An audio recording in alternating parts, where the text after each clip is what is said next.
Those who stand on tiptoe do not stand firmly. Those who rush ahead do not get very far. Those who try to outshine others dim their own light. So said Lao Tzu. But how can we improve when we stop trying to improve? Many people waste their lives and energy trying to better themselves with questionable results. They chase knowledge and external things, exhausting their bodies and burdening their minds, only to end up discontent. The Taoists observed that humans tend to act in ways that are counterproductive, and in their attempts to alter the natural way, they only make things worse. All these strivings, rules, ethics, values, surely they are invented to benefit humanity. But according to the ancient Taoist sages, we should get rid of them all. Why? Because all these man-made ideas only remove us further from the natural flow of life. Trying to alter what nature has intended is like swimming against the stream. It's exhausting and gets us nowhere. This video is about not trying to change the world to gain the world.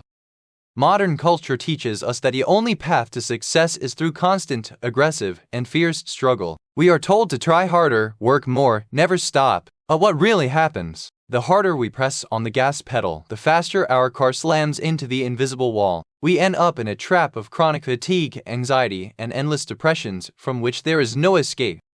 Behind the ever-changing universe lies a mysterious and undefinable force that the Taoists call Tao for lack of a better word. The Tao is all-encompassing, and it's beyond everything that our senses can perceive. Still, we can know and feel the Tao, even though we cannot comprehend it. This symbolizes the tragic attempts by humans to conceptualize things that are beyond their understanding.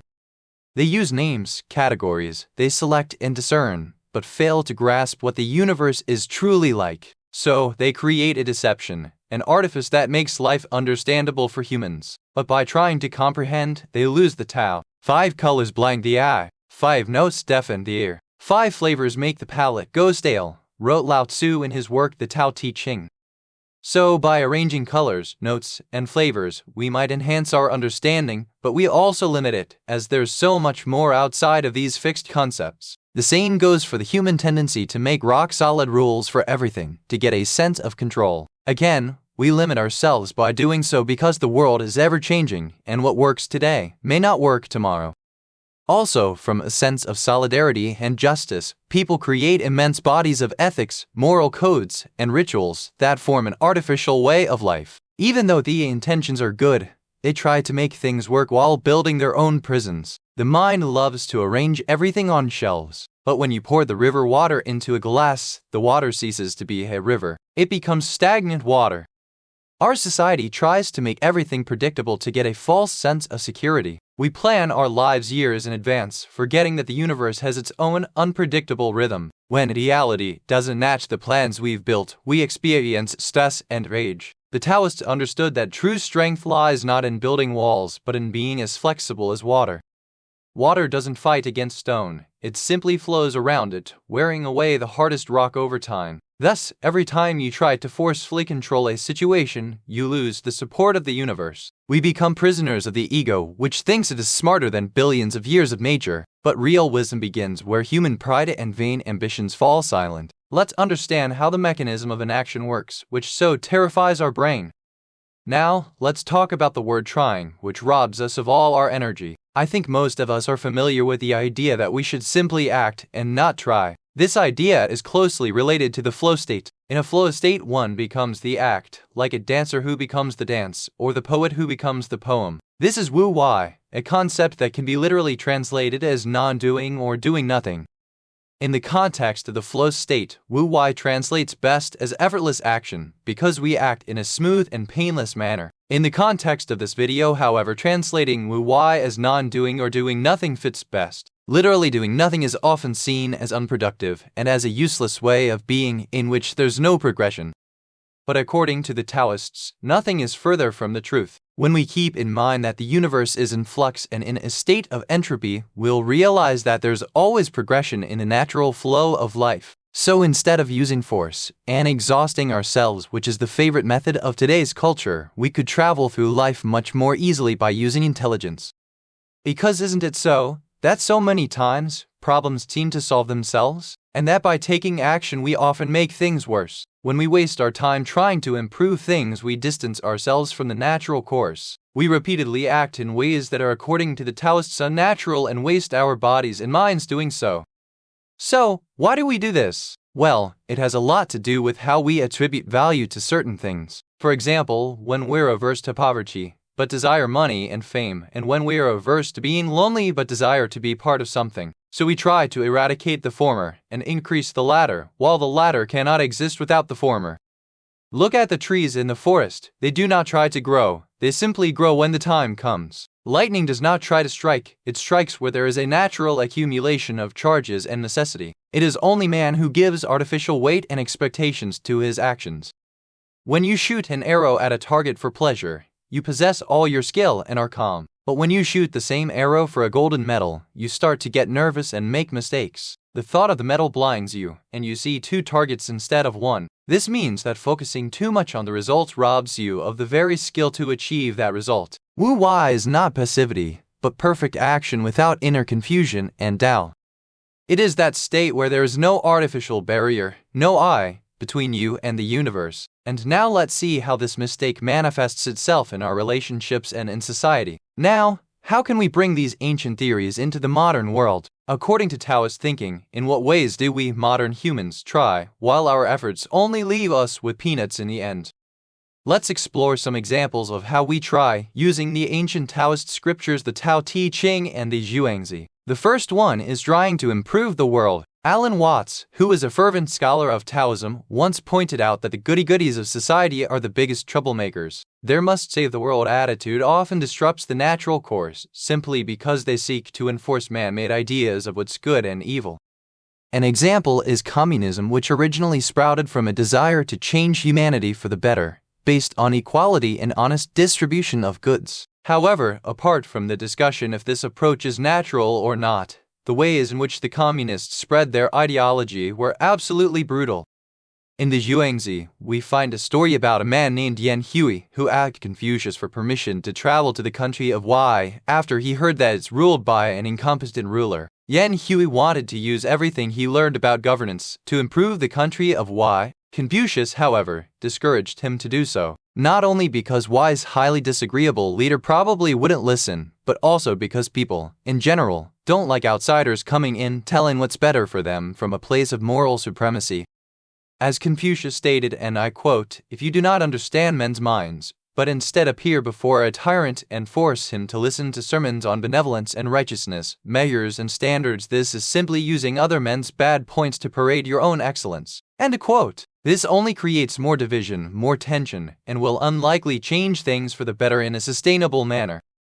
As Lao Tzu puts it in the Tao Te Ching, and I quote, "Do you want to rule the world and control it? I don't think it can ever be done. The world is a sacred vessel and it cannot be controlled. You will only make it worse if you try. It may slip through your fingers and disappear." End quote.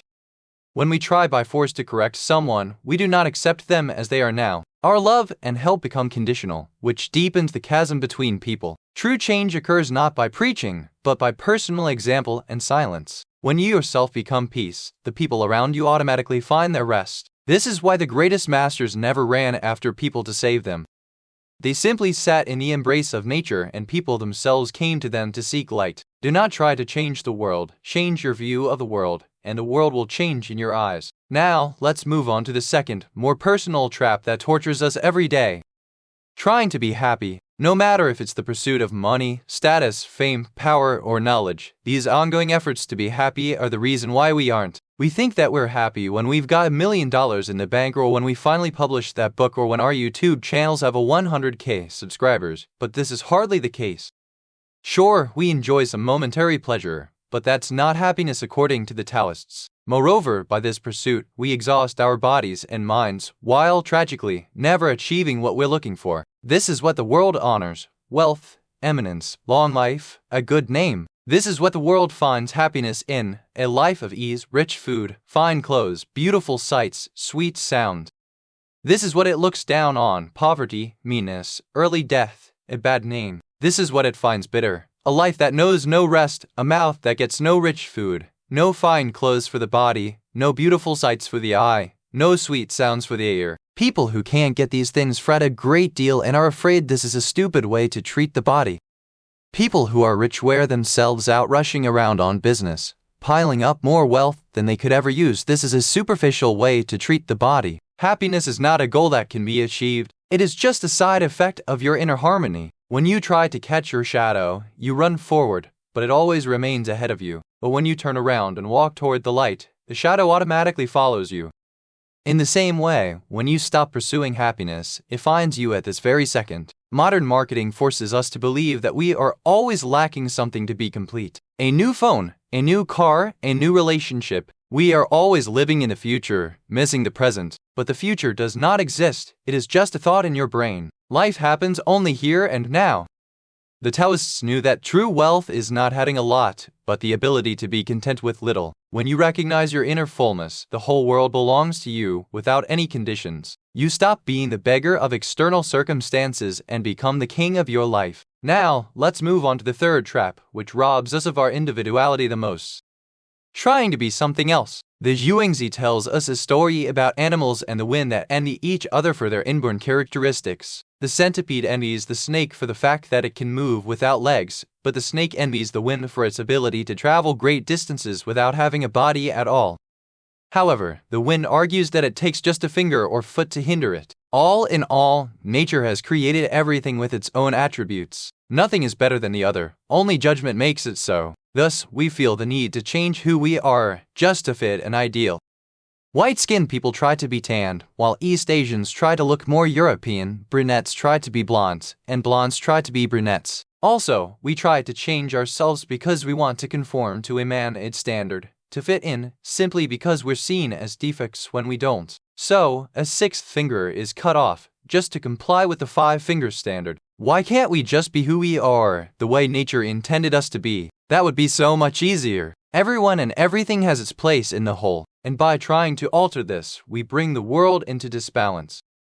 I quote, "When people see things as beautiful, ugliness is created. When people see things as good, evil is created. Being and mean produce each other. Difficult and easy complement each other. Long and short define each other. High and low oppose each other. Fore and aft follow each other." End quote. This is the inescapable law of duality in the universe.